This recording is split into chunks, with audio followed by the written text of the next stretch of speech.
Not all cities last forever, even the really good ones. There are actually many cities that used to be big and cost a lot but are now completely empty. Let's find out what happened to these cities and learn their stories. Welcome to Superstructures.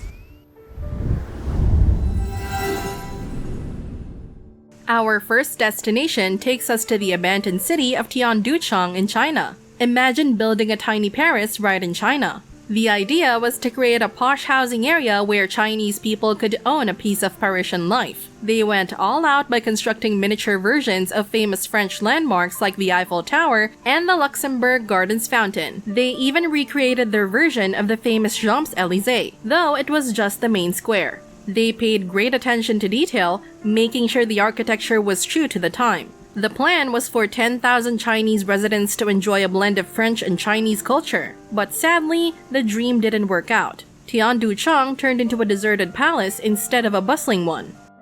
Some deserted cities were intended for people to live in permanently, while others were once glamorous vacation spots. And speaking of stunning vacation destinations, one that comes to mind is Verosha in Cyprus. Back in the 1970s, Verosha was a top choice for luxury tourism. The wealthy and famous would visit for a dose of sun, Cypriot culture, and delicious food. Celebrities like Liz Taylor, Brigitte Bardot, and Richard Burton were among the visitors. However, everything changed suddenly. In 1974, Turkey invaded Cyprus, leading to a mass exodus. People fled to save their lives and the Turkish military took over the town. Since then, Verosha has been enclosed by fences and utilized by Turkish and UN military forces. A few developers tried to buy parts of it to revive its former glory, but their efforts have been in vain thus far. What if a city is taken over by an evil movie villain? Well, you might recall Hashima Island from the James Bond film Skyfall.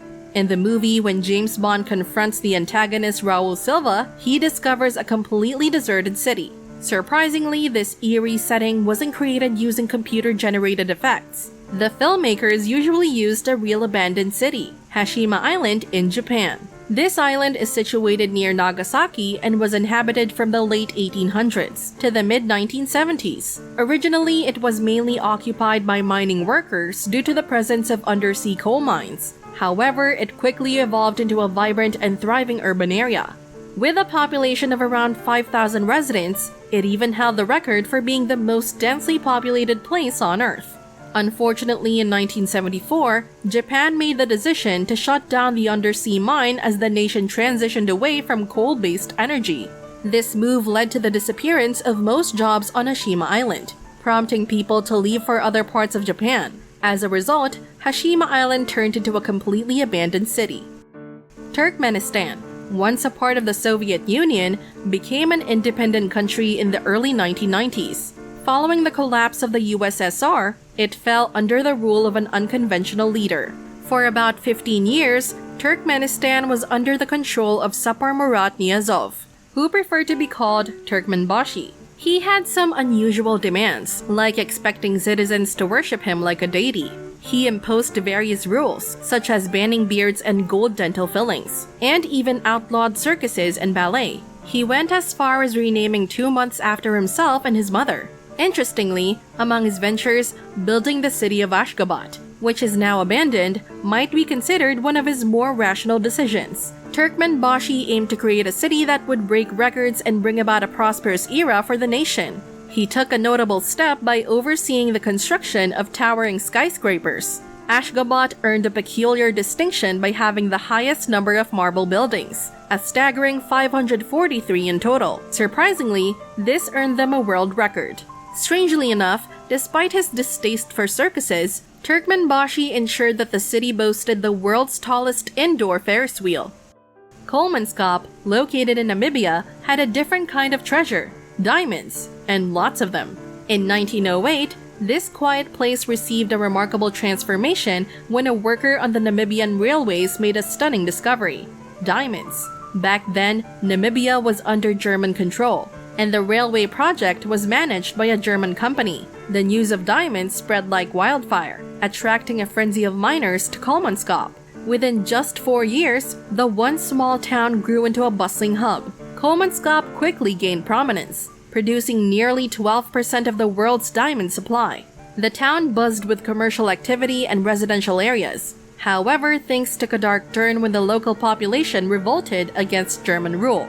In response, the Germans violently suppressed the revolt, resulting in the deaths of more than 60,000 Herero people. The area was declared a restricted zone, reserving diamond mining exclusively for a Berlin-based company, while the Herero people were subjected to forced labor. By 1930, the diamonds in the region had been largely exhausted, and a new diamond-rich area was discovered nearby. As a result, people left Kolmanskop in search of new opportunities. As the 1950s rolled in, the town was deserted, turning it into a ghost town. Today, Kolmanskop stands as a somber reminder of the dark history of the diamond trade and Africa's colonization. During Joseph Stalin's rule, Vorkuta in Russia served as a labor camp. But much like other abandoned cities, it experienced a significant surge due to a specific industry. In this case, it became a thrival coal mining town. The name Vorkuta originates from the indigenous term for place for bears. However, in the late 1970s, it earned another title, the capital of the world. This newfound status was thanks to the coal mining boom, which attracted workers from various parts of Central Asia and Eastern Europe, all drawn by the promise of decent-paying jobs and healthcare benefits. With an influx of people, the town expanded rapidly. Numerous small towns and villages sprouted up in the Vorkuta vicinity, transforming it from a place for bears into a community of contented individuals. However, this growth came to an abrupt halt when the Soviet Union dissolved in 1991. The closure of most coal mines led to a lack of jobs. Coupled with a harsh climate, where snow and freezing temperatures are a daily occurrence, people were less inclined to stay. Since 1991, over 1 million residents have left, leaving behind only a handful of individuals who lack the means to relocate. Consequently, Vorkuta has become a ghost city, marked by abandoned apartments and scattered settlements with few remaining inhabitants. Wittenoom in Australia was quite active during the mid-20th century. It came into existence in 1946 due to its rich reserves of blue asbestos. While asbestos has a negative reputation today, in the past it was highly valuable and used as a construction material. This turned Wittenoom into a sought-after destination for blue asbestos. In just 5 years, the town became the largest in the region, as more people and companies flocked in to capitalize on the asbestos found in its local gorge. The local economy boomed at an astonishing rate. Considering it was the 1950s in Australia, a significant population wasn't very large, but with 881 residents, Wittenoom turned into a bustling hub. However, everything changed dramatically in 1996 when the mine was shut down. This happened not only due to a decline in profits, but primarily because the hazards of asbestos turned to become apparent. A major health concern can swiftly transform a thriving city into a deserted one. The inhabitants of Wittenoom swiftly left the area, and the town soon became a desolate ghost town. But the story didn't end there. In 2007, the Australian government officially designated Wittenoom as a contaminated site. They took steps to restrict access and even remove the town from official maps. As of 2023, Wittenoom remains devoid of residents, and the remaining structures are slated for imminent demolition. Thus, it's transitioning from a ghost town to a place inhabited only by memories.